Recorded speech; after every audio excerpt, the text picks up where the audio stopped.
Hey folks, so I'm back and I'll try to be posting as regularly as possible. And I wanted to just make a little video here about myself and my guitar playing and how long I've been playing and my early influences and stuff like that.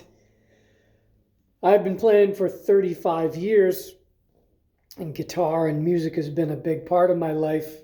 And I got started playing the guitar when I was 16 years old.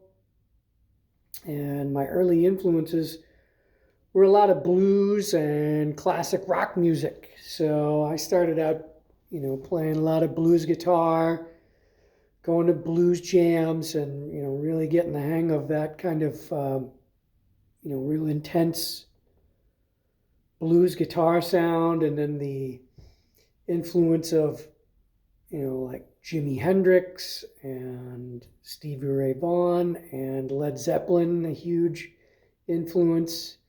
A lot of the classic rock stuff, the Beatles, the Doors, that kind of stuff was a really, really profound influence on me when I was first starting out. And then as the years went by, I got obsessed with Jimi Hendrix. Really, really, really just head over heels, kind of consumed with the whole Hendrix vibe and trying to sound exactly like Jimi Hendrix. And I spent a lot of time trying to sound exactly like Jimi Hendrix. I spent a lot of time trying to sound like Stevie Ray Vaughan and, covered those tunes, covered the Jimmy tunes, covered the Stevie Ray Vaughan tunes, covered a lot of Led Zeppelin tunes. Jimmy Page, just, I know he gets some heat for being sloppy, but still just, trying to emulate some of the stuff that Jimmy Page would have done was no easy feat either. But Jimmy Page just kind of looms large for me as far as a compositional influence. So when it comes to writing music, one of the things that's in the back of my mind a lot of times, whether it sounds like it or not, is what would Jimmy Page do? What kind of, kind of sly or subtle guitar parts or tricky things that nobody would ever think to do or something like that, or just the way that the arrangements come out of the tunes and how many times should this get played, or what follows this, or what have you.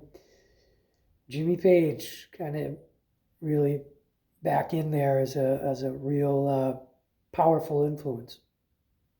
And then, after a couple years at college, I had got a suggestion from a friend of mine when I was in school to attend the Berklee College of Music in Boston. And that seemed like a good idea to me, following 2 years of liberal arts college, going to music school. That was a pretty cool idea. And so I ended up at Berklee College of Music in Boston in the 90s.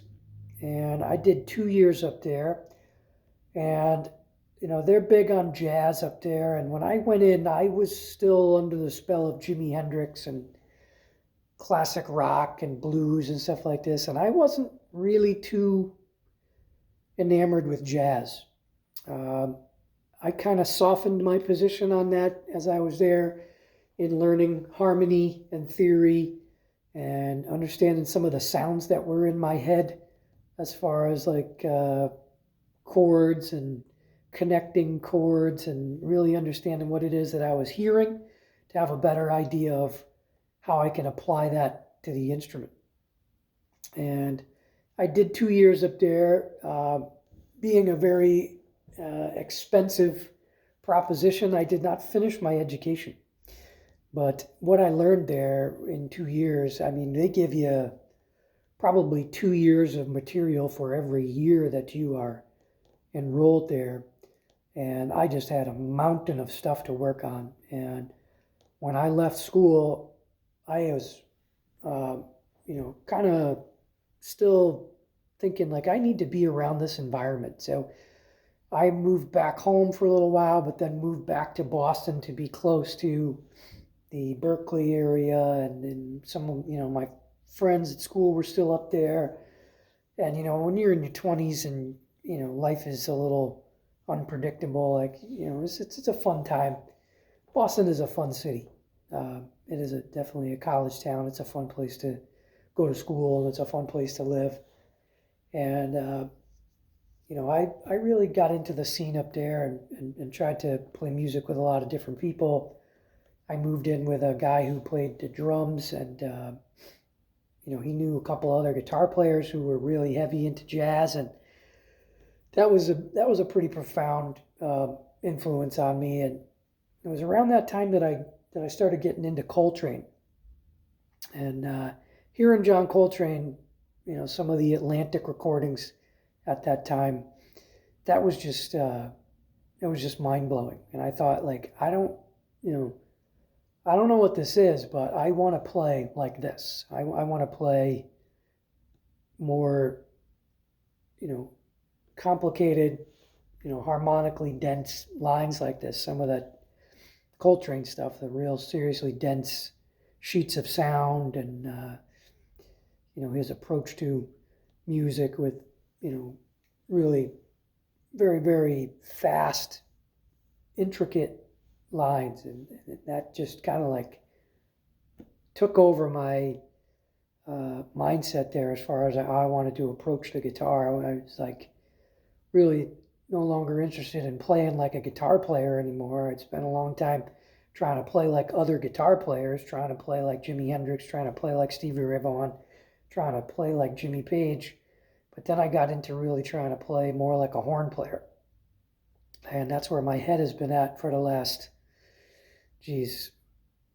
decade or more, maybe almost 15 years now, 20 years. I don't even know.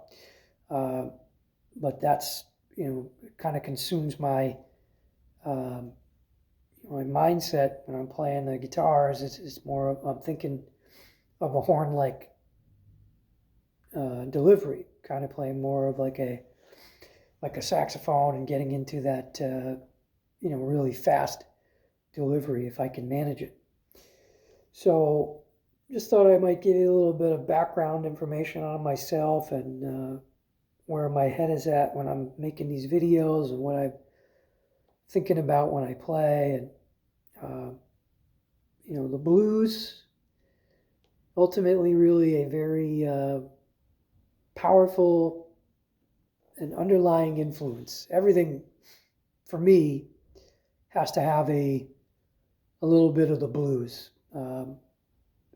Certainly everything that I have played up until now is blues influenced, and it's the real, it's the touchstone.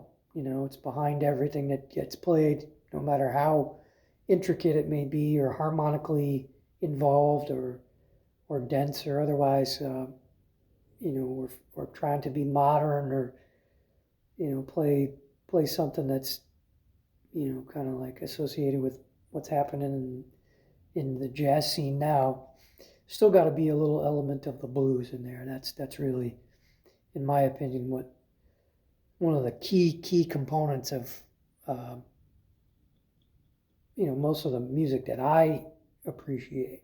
And therefore I would try to bring out the blues in one way or another in the music that I create and that I play. So yeah, we will see you next time.